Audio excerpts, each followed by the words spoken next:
ये तो एक बहुत ही दुखद घटनाक्रम हुए हैं। श्री राहुल भट्ट साहब की टारगेटेड किलिंग हो या श्री रंजीत सिंह जी जो उत्तरी कश्मीर के बारामूला में एक दुकान में काम करते थे, मजदूरी करते थे, इन सभी परिवारों की चिंता यकीनन सरकार करेगी।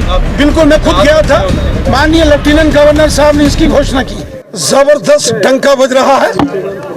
जम्मू कश्मीर के कोने कोने में भारतीय जनता पार्टी में जम्मू कश्मीर का जनमानस शामिल हो रहा है। श्रीमान शिवदेव सिंह जी जो कांग्रेस के एक बड़े कद्दावर नेता थे, पूर्व में एमएलए रहे हैं, आज उन्होंने भारतीय जनता पार्टी का दामन थामा है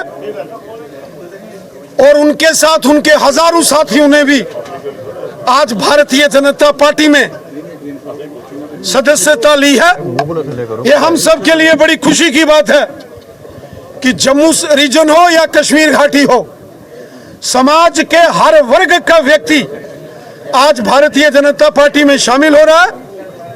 आज दूसरी राजनीतिक पार्टियों के जो नेता उन पार्टियों में कभी रुए रवा होते थे, दूसरी पार्टियों के वो नेता जो कभी उन पार्टियों की शान होते थे, आज वो सभी पार्टियों को छोड़कर, त्याग कर सब भारतीय जनता पार्टी में शामिल हो रहे हैं।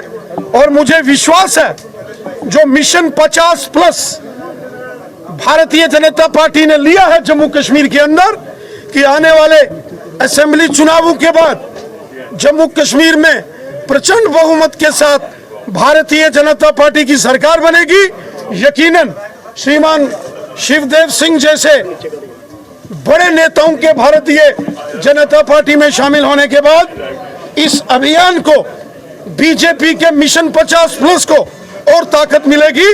आने वाले दिनों में और भी कई बड़े बड़े दिग्गज नेता जो हमारे संपर्क में हैं वो भारतीय जनता पार्टी में शामिल होंगे।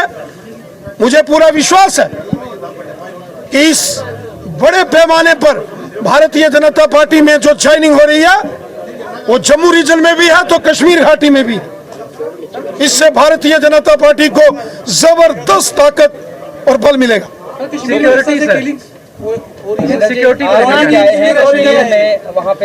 मैं भारतीय सेना, जम्मू कश्मीर पुलिस और अपने पैरामिलिट्री फोर्सेस के जवानों को बधाई देता हूं कि उन्होंने आज 5 खूंखार आतंकवादियों को गिरफ्तार किया है और लश्कर तोयबा का एक बड़ा आतंकवादी मॉड्यूल ध्वस्त किया है।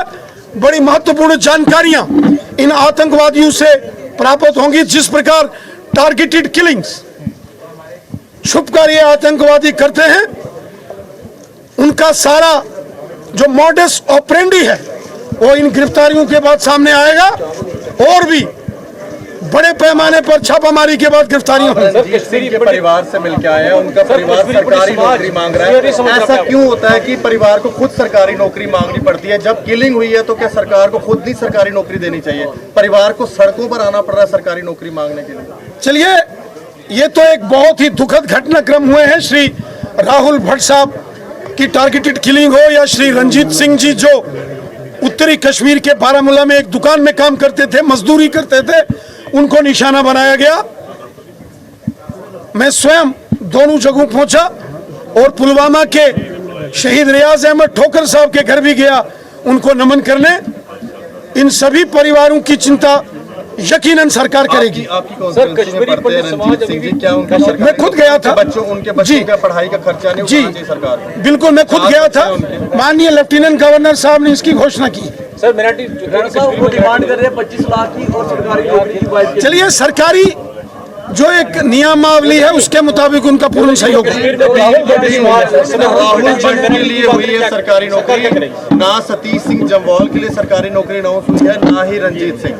चलिए, इसमें जो भी बेस्ट पॉसिबल होगा वो किया जाएगा। सतीश सिंह